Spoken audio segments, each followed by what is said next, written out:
Salut tout le monde, c'est Camille et aujourd'hui on se retrouve pour une vidéo DIY sur comment faire ses propres tampons. Que ce soit pour votre bullet journal ou pour n'importe quel loisir créatif. C'est hyper facile à faire et super fun, donc je vais vous montrer comment on fait ça. Donc pour commencer, vous allez avoir besoin de gomme ou de lino pour la linogravure. Et donc c'est dans ce matériau que vous allez pouvoir en fait, venir excaver vos petits tampons. Donc mon lino il est gris, mais il en existe des plus soft et aussi des roses qui je pense que je les essaierai la prochaine fois quand j'aurai fini cela. Mais j'ai acheté, j'en ai acheté deux comme ça parce qu'ils étaient grands et je pouvais tester plein de formats dessus. Vous pouvez voir que derrière il y a de la toile de jute. Et en fait ça sert à ce que tout reste ensemble parce qu'une fois que vous creusez un peu dedans c'est assez friable. Donc forcément ça risquerait de se casser s'il n'y avait pas cette petite toile de jute. Ensuite vous avez besoin de petits outils comme ça. Donc c'est juste pour creuser en fait dans la matière et pouvoir enlever des morceaux. Mais en soi vous n'êtes pas obligé d'avoir tous les petits outils. Il y en a qui servent à vraiment enlever la matière, qui ont des tailles un peu différentes. Je sais pas si vous pouvez voir. Ou des petits cutters, mais pour commencer, si vous voulez essayer, il suffit de prendre un cutter et ça ira très bien. Vous avez aussi besoin de papier calque et d'un stylo. Ce que vous pouvez faire, c'est faire vos propres dessins puis les décalquer pour les reproduire sur votre gomme, ou tout simplement prendre une image sur internet ou d'un dessin que vous aimez bien quelque part et ensuite le reproduire. Et évidemment, pour vous servir de vos tampons, vous allez avoir besoin d'encre et donc je vous en parlerai un peu plus tard dans la vidéo. Maintenant que je vous ai montré tout ce dont vous avez besoin, il n'y a plus qu'à se lancer. Let's go! Pour commencer, vous pouvez reproduire les dessins que vous voulez utiliser pour vos tampons sur le papier calque. Essayez de réaliser des tampons que vous voulez utiliser à répétition. Si vous pouvez facilement les redessiner, c'est pas forcément très utile, à moins de vouloir les reproduire exactement de la même manière sur différents supports. Si vous voulez directement dessiner sur le lino, n'oubliez pas que votre dessin final sera à l'envers. C'est pour ça que l'utilisation du calque est plus pratique. Donc placez votre dessin sur un morceau de lino d'environ la même taille que le dessin que vous voulez faire. Et ensuite vous le transférez sur le lino. Donc comme le crayon à papier ne tient pas très bien sur le lino et que mon dessin est assez détaillé, j'ai repassé chaque trait au stylo pour que ce soit plus simple à la découpe. Pour creuser votre tampon, je vous conseille de commencer par les bords. Vous prenez votre cutter avec un angle d'environ 45 degrés et vous longez les bords du dessin avec la pointe du cutter vers l'extérieur.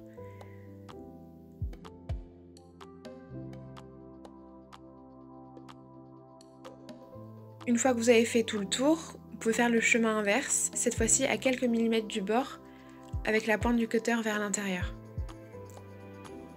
Maintenant vient la partie très satisfaisante où vous pouvez retirer le lino.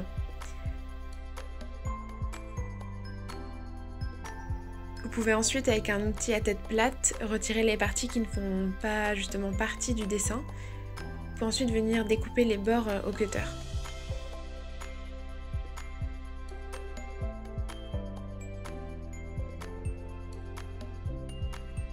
Certains diront que c'est mieux de laisser une bordure, mais je trouve qu'après on ne sait pas trop où on est en train de tamponner le dessin. Ce que vous me voyez faire à l'écran, c'est un petit pot de verre, ou une mason jar en anglais. Donc sur ce design, j'ai décidé de garder seulement les traits. C'est vrai que c'est pas le dessin le plus facile pour commencer, mais parfois il faut juste se lancer.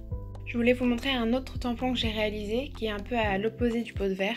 C'est une feuille de ginkgo. Tout d'abord, j'utilise la même technique de départ, mais pour celui-ci, je veux que les lignes disparaissent et qu'au final, on ne voit juste qu'un aplat de couleur. Donc pour ça, il y a un outil particulier en forme de triangle pour créer des sortes de rigoles dans le lino. Mais c'est assez difficile à manier et il ne faut pas appuyer trop fort pour que la ligne soit régulière.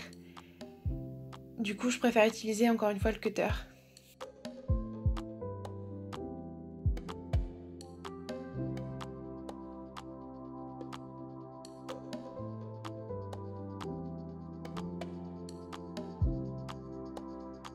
Comme vous pouvez le voir, on obtient des résultats différents, suivant si oui ou non on veut garder les lignes sur un dessin.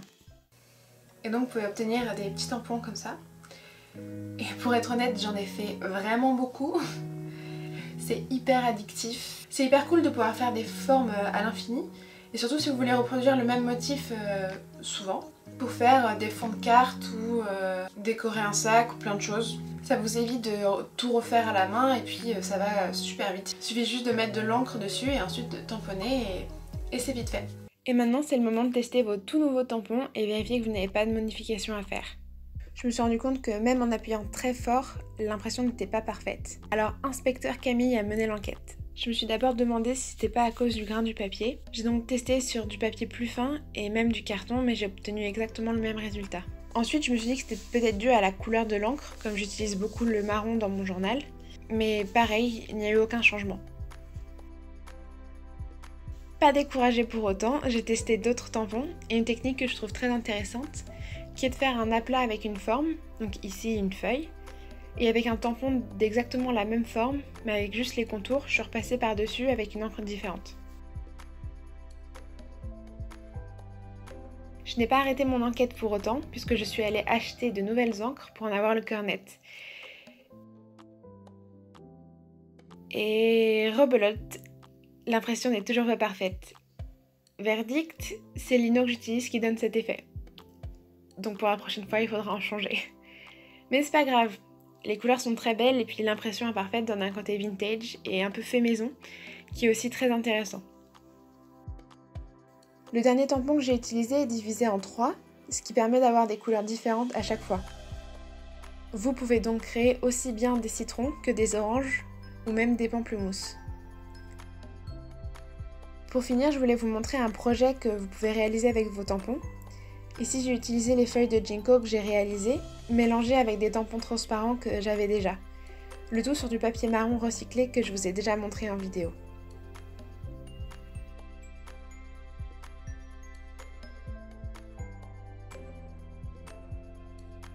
Et voilà, il n'y a plus qu'à ajouter la touche finale.